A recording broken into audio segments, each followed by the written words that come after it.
quiet towns of early 1900s America, people believed they knew their neighbors. Doors were left unlocked, conversations were friendly, and trust came naturally.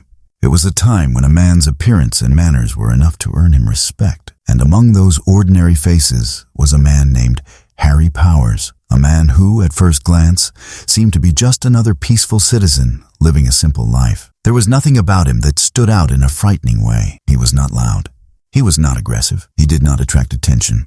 In fact, he did the exact opposite. He blended in perfectly. Harry Powers lived what appeared to be a normal life. He had a wife, he had children, he had a home. To the outside world, he was a family man, someone who had responsibilities and routines just like everyone else. People who saw him walking down the street would never stop and stare. They would never feel fear. They would never imagine that behind his calm eyes and quiet behavior lived something deeply disturbing. His voice was soft. His posture was relaxed. He carried himself like someone who had nothing to hide. And that was exactly what made him so dangerous. Because the truth was, Harry Powers understood people. He understood their emotions. He understood their weaknesses. And most importantly, he understood loneliness. Loneliness is a powerful feeling. It can make people do things they normally would never do. It can make them trust strangers. It can make them believe promises without proof. And during that time in America, loneliness was everywhere. Many women had lost their husbands. Some were widowed. Some had been abandoned. Others had simply never found love. They lived quiet lives, often isolated, often invisible to the world. But deep inside, they still hoped for companionship. They still hoped that somewhere out there, someone was waiting for them. Harry Powers saw this not as a tragedy, but as an opportunity. He began paying attention to the sections of newspapers that most people ignored. These were the Lonely Hearts sections, small columns filled with advertisements written by people searching for love, marriage, or companionship. These ads were deeply personal. They were written by people who were brave enough to admit they were alone. They described their hopes, their fears, and their desire to find someone they could trust. And when Harry Powers read those words, he did not feel sympathy. He felt possibility. He realized something important. These women were not just lonely. Many of them also had money, savings, or property. They had built lives for themselves, but they lacked emotional support. They wanted someone to share their future with. They wanted someone to believe in. And Harry Powers decided that he would become that someone. He carefully crafted a new identity for himself. Not the quiet, ordinary man that his neighbors knew, but a confident, successful gentleman. Someone who was stable. Someone who was kind. Someone who was ready to offer love and security. He knew exactly what to say, exactly how to present himself, and exactly how to earn trust. His greatest weapon was not violence. His greatest weapon was patience. He would read an advertisement, select his target, and begin writing letters. His words were gentle, respectful, thoughtful. He spoke about the future. He spoke about dreams. He spoke about building a life together. And with every letter he sent, he slowly built a connection that felt real to the person on the other side. But behind every word he wrote, there was no love. There was no sincerity. There was only calculation. What made Harry Powers even more terrifying was how normal he appeared while living this secret life. During the day, he could sit at the dinner table with his family, speaking casually, behaving like any other husband and father. He could walk through town, greet neighbors, and smile politely. No one suspected anything. No one saw the darkness behind his calm exterior. He lived in two worlds at once. One was visible to everyone. The other existed only in shadows. And as he continued reading those Lonely Hearts advertisements, as he continued writing letters, and as he continued gaining the trust of strangers, something inside him grew stronger. Confidence, control, power. He was no longer just a man living a normal life. He was becoming something else. Something hidden, something patient, something waiting. There was no sudden change. No dramatic moment where he became a monster overnight. Instead, it was a slow transformation, one built on secrecy and deception. Every letter he wrote brought him closer to the edge. Every promise he made pulled someone else into his invisible web. And the most chilling part was that no one knew. Not his family, not his neighbors, not his community. Because evil does not always announce itself. Sometimes it lives quietly behind a friendly face. Sometimes it speaks softly. Sometimes it earns your trust before it destroys you. And Harry Powers had already begun his descent into darkness, long before anyone realized what he truly was. As the days passed, Harry Powers became more confident in the secret world he had created for himself. What had once been an idea was now becoming a routine, something he could control with precision. Each morning, like countless others across America, he would sit down and open the newspaper. But he wasn't interested in the headlines, the politics, or the daily events. His eyes moved directly to the small, overlooked section known as the Lonely Hearts column. To most readers, it was just a collection of personal advertisements. But to Harry Powers, it was a hunting ground, filled with opportunity. These advertisements were written by real people, most of them women, who were searching for companionship in a world that had left them behind. Some were widows trying to rebuild their lives after loss. Others were women who had spent years alone, hoping that love might still find them.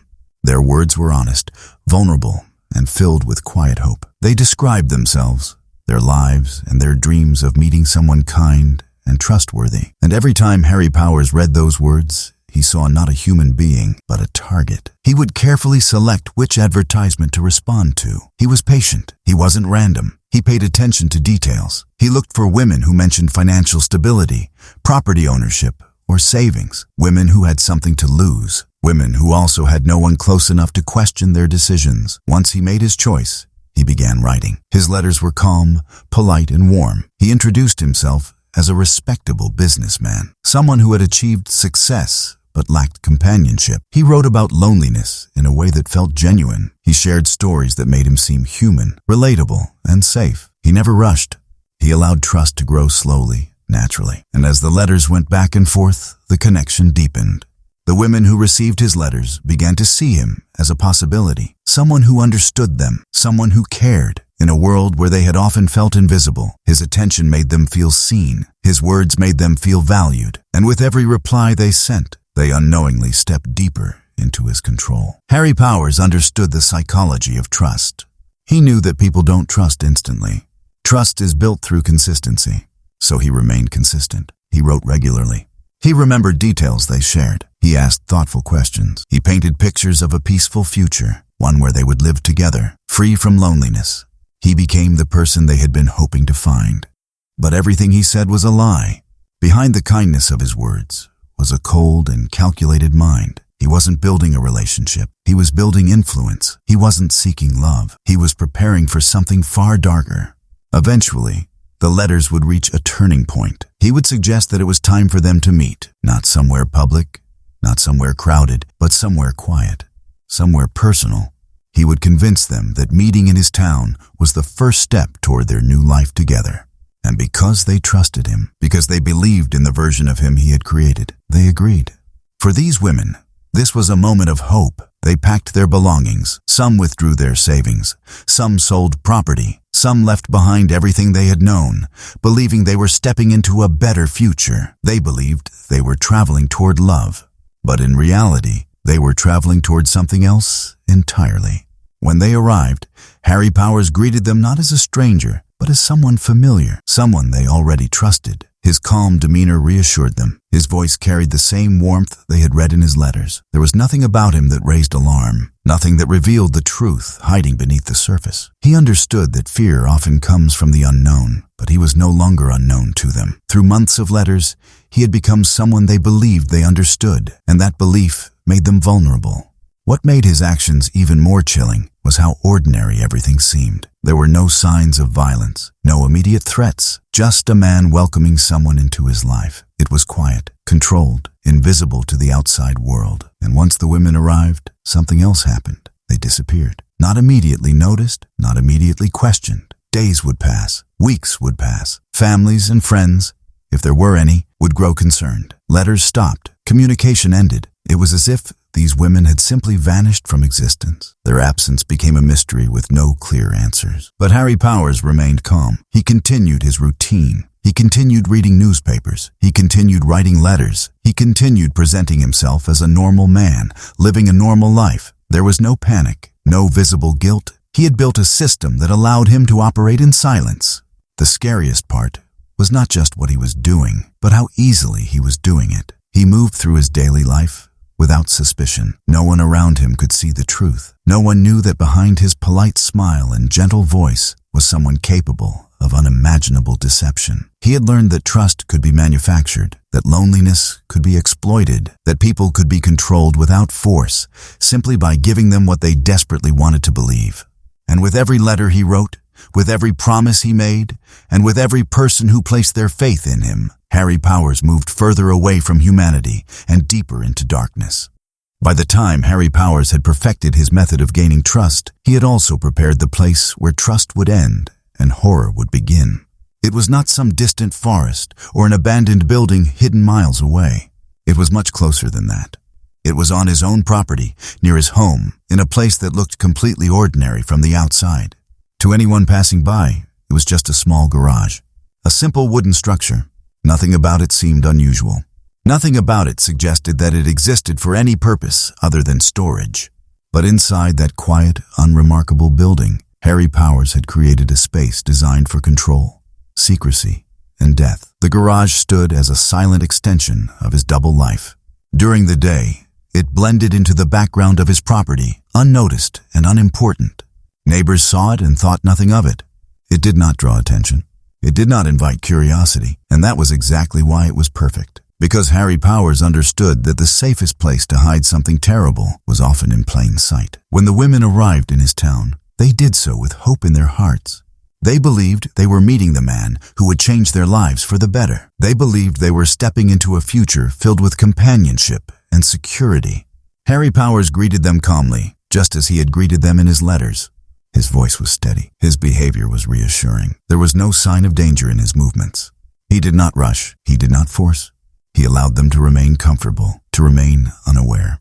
He would guide them slowly, carefully, maintaining the illusion that everything was normal. The garage, to them, was just another part of his property, just another building. There was no reason to fear it, no reason to question it. By the time they entered, their trust in him was already complete. Inside that enclosed space, the outside world disappeared. The sounds of the town faded. The sense of safety they had carried with them became meaningless. Because inside that garage, Harry Powers no longer needed to pretend. Inside that garage, he had control. What made his actions especially chilling was how calculated they were. There was no chaos, no emotional outburst. Everything was deliberate. He relied on silence, on surprise, and on the fact that his victims never saw him as a threat. Their trust was his greatest weapon, and he used it without hesitation. There were no witnesses, no interruptions, just Harry Powers and the person who had believed in him. And once the act was done, the silence returned. The garage did not scream. The walls did not reveal what had happened. It remained still, holding its secrets. To the outside world, nothing had changed. The property looked the same. The man who lived there looked the same. Life continued, as if nothing had occurred. But beneath the surface, beneath the soil surrounding that quiet structure, the truth was being buried. Harry Powers understood that disappearance creates confusion. When someone vanishes without explanation, people search for answers in distant places. They imagine accidents. They imagine voluntary escape. They imagine possibilities that do not lead back to the ordinary man living an ordinary life. And that confusion gave him protection. After each killing, he returned to his routine as if nothing had happened. He returned to his home. He returned to his family. He returned to his role as a normal citizen. He spoke calmly. He moved normally. There was no visible sign of the darkness he carried inside him. He did not behave like the monster he had become. He behaved like a man who had nothing to hide. Days turned into weeks. Weeks turned into months. And still, he remained free. What made Harry Powers especially dangerous was not just his actions, but his patience. He did not act impulsively. He waited. He prepared. He chose carefully. He understood that his safety depended on remaining invisible, and invisibility was something he had mastered. To those around him, he was quiet but harmless, reserved but respectable. No one imagined that the small garage near his home was anything more than a storage space. No one imagined that it had become the center of his secret world. And as he continued his routine, continuing to read newspapers, continuing to write letters, and continuing to welcome new victims into his carefully constructed illusion, that small wooden structure stood silently beside his home, holding the evidence of a truth too horrifying for anyone to imagine.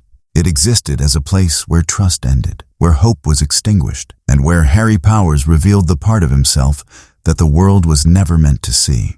For years, Harry Powers operated in a shroud of meticulous secrecy. Confident in the web of deception he had spun, he had become so skilled at concealing his actions that not even those closest to him suspected a thing. Neighbors continued to see him as a quiet, polite man. Friends and relatives saw him as responsible and reliable, and yet, behind the facade, his crimes accumulated, hidden in plain sight, unnoticed by anyone who might have questioned them. He believed that he had built the perfect system, one in which he could continue indefinitely, preying on loneliness without ever being caught. But even the most careful plans are vulnerable to error, and eventually, Harry Powers made the mistake that would unravel everything. It began with a family, a widow and her 2 children, who had responded to one of his carefully crafted letters. They had been cautious at first, but Harry Powers had been patient. He had spent weeks building their trust, responding to every question with warmth and charm. He painted a vivid picture of a life together, emphasizing safety, security, and companionship. The woman, longing for stability and love, allowed herself to believe in the promise of a new life. Her children, too, trusted the man their mother had come to rely on through her letters. They had left their home, traveling to meet him, full of hope and expectation. But once they arrived, the subtle cracks in Harry Powers' control began to show. Perhaps it was the stress of moving multiple people into his home, or perhaps it was a minor lapse in his carefully timed routine. Whatever it was, the family's absence did not go unnoticed for long. Friends and relatives who had been in contact with the woman began to grow concerned when letters stopped arriving. Days passed, and then weeks, with no sign of the family. People started asking questions, tracing the correspondence, and slowly, the pattern of the victims' disappearances became apparent. The police, initially hesitant to investigate scattered disappearances in different states, eventually picked up the trail when the connections between the missing women and Harry Powers' name emerged. They traced the letters, piecing together his calculated network of communication. The realization that a single man could be responsible for multiple disappearances across state lines sent shockwaves through the small communities that had once trusted him. Authorities began to focus their attention on him, examining his home, his property, and his daily routines. When law enforcement arrived at Harry Powers' property, the exterior showed nothing unusual. The house looked normal. The garage looked normal. Even the yard appeared tidy and unremarkable. There were no outward signs of violence, no indication that a horrifying secret lay buried beneath the surface.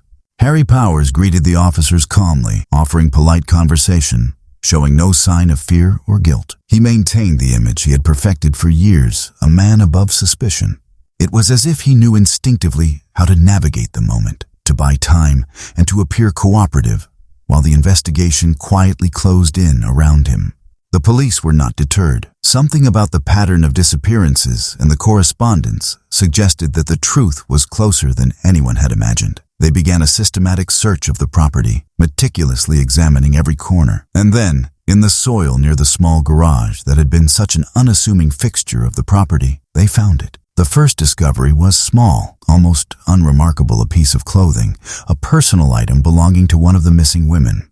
At first, it was barely enough to establish the connection, but it confirmed the officers' growing suspicions. Encouraged by the find, they expanded their search, digging deeper into the ground surrounding the garage. The soil yielded more clues, human remains, carefully buried and hidden from view. The truth revealed itself in stages, each discovery more horrifying than the last. The remains were not of a single victim, but of several women, all of whom had vanished after responding to Harry Powers' letters. The scale of his crimes became apparent, a series of calculated murders hidden behind a facade of normalcy. The townspeople, friends, and families of the victims were stunned. How could a man they had trusted, or at least never suspected, commit such acts? How could someone who walked among them every day, who smiled and conversed, who seemed entirely ordinary, be capable of orchestrating such horrors? The revelation shattered the community's sense of safety, leaving a lingering fear that anyone who seemed normal could be hiding unimaginable darkness. Harry Powers' composure finally cracked under the weight of the evidence. Faced with the undeniable proof, he could no longer maintain his carefully constructed image. The correspondence, the physical evidence, and the testimonies all pointed to a single conclusion: he was guilty. The police, armed with these facts, arrested him, ending the period of his calculated terror. What followed was a flurry of media attention, public outrage, and the realization that the ordinary-looking man they had lived alongside had been a predator exploiting the most vulnerable. The discovery of his crimes marked a turning point, not only in the investigation, but in the cultural understanding of trust and deception. Harry Powers had weaponized human hope and desire, exploiting the very qualities that make people human: trust, love, and the longing for companionship. His arrest revealed the terrifying truth that evil often hides in plain sight, wearing the mask of normalcy to manipulate and destroy without immediate detection. Even after his capture, the horror of his actions lingered. Families mourned the victims, wondering how a person they never suspected could orchestrate such systematic evil. The community struggled to reconcile the man they had known with the monster he had secretly become. And as the legal process unfolded, the magnitude of his crimes was revealed, cementing his legacy as one of America's most notorious killers who preyed on loneliness and trust. Harry Powers' case became a grim reminder that deception can be so expertly crafted that it defies suspicion, that patience can be a weapon as lethal as any knife, and that even in quiet, ordinary towns, darkness can reside behind the most familiar faces. The unraveling of his secret world began with a small mistake, but it ultimately exposed the full extent of his calculated cruelty, leaving a mark on history and a cautionary tale about the dangers of misplaced trust, the fragility of hope, and the terrifying consequences when someone learns to exploit human vulnerability with precision and cold determination. Once Harry Powers was taken into custody, the illusion he had maintained for so long finally collapsed. The calm, ordinary life he had carefully constructed was gone, replaced by cold prison walls and the reality that he was no longer in control. For the first time in years, he was not the one manipulating events. He was no longer the man writing letters, building trust, and deciding the fate of others. Now, his own fate was being decided by the system he had managed to avoid for so long. News of his arrest spread quickly. What had once been quiet disappearances became national headlines. People across the country read his name in newspapers, trying to understand how one man could deceive so many. The story carried a disturbing weight, not just because of the crimes themselves, but because of how he had committed them. He had not relied on force in the open. He had relied on trust. He had relied on hope, and that made his actions feel even more terrifying. The investigation continued, even after his arrest. Authorities carefully documented the evidence found on his property. Personal belongings of the victims, letters, and physical remains told a clear and undeniable story. Each piece of evidence represented a life that had once been full of dreams and expectations, lives that had intersected with Harry Powers at the worst possible moment. Families of the victims waited for answers, hoping to understand how their loved ones had fallen into his trap. Throughout this time, Harry Powers maintained an eerie calmness. He did not display dramatic emotion. He did not break down publicly. His quiet demeanor remained, but now it carried a different meaning. It was no longer the calmness of an ordinary man. It was the stillness of someone who had run out of places to hide. As his trial approached, public attention intensified. The courtroom became the stage where the truth would be fully revealed. People gathered, journalists filled the seats, and the atmosphere carried a heavy sense of anticipation. This was not just another criminal case. This was the exposure of a man who had turned loneliness into a weapon. When the trial began, the evidence spoke with clarity. Letters he had written were presented, showing how he had carefully constructed false identities and promises. Witnesses described the disappearances. Investigators explained what they had found on his property. Piece by piece, the image of Harry Powers transformed from that of an ordinary citizen into that of a calculated predator. The most chilling aspect was how deliberate everything had been. Nothing was accidental. Nothing was impulsive. Every action had been part of a system he had designed to exploit trust. The courtroom listened as the full scope of his deception came into focus. The man sitting in the defendant's position was the same man who had once walked freely among neighbors who trusted him. But now there was no illusion left. His secrets were no longer buried. His double life had been exposed completely. Eventually, the verdict came. He was found guilty. The decision marked the official end of his ability to manipulate and control others. The sentence that followed reflected the seriousness of his crimes. He was sentenced to death. The system he had avoided for so long had finally reached him. In the time between his sentencing and his execution, Harry Powers lived in confinement. The freedom he had once taken for granted was gone forever. He no longer had access to the outside world. He no longer had the ability to hide behind letters or promises. His world had become small, limited to the space around him and the reality of what awaited him. There is something deeply unsettling about the fall of someone who had spent so much time hiding in plain sight. For years, he had lived as if he were untouchable. He had moved through ordinary life with complete confidence that no one would ever discover the truth. But in the end, he was just as vulnerable to consequences as anyone else. In 1932, the sentence was carried out. Harry Powers was executed by hanging. His life ended not with the control he had once exercised over others, but with the finality of justice.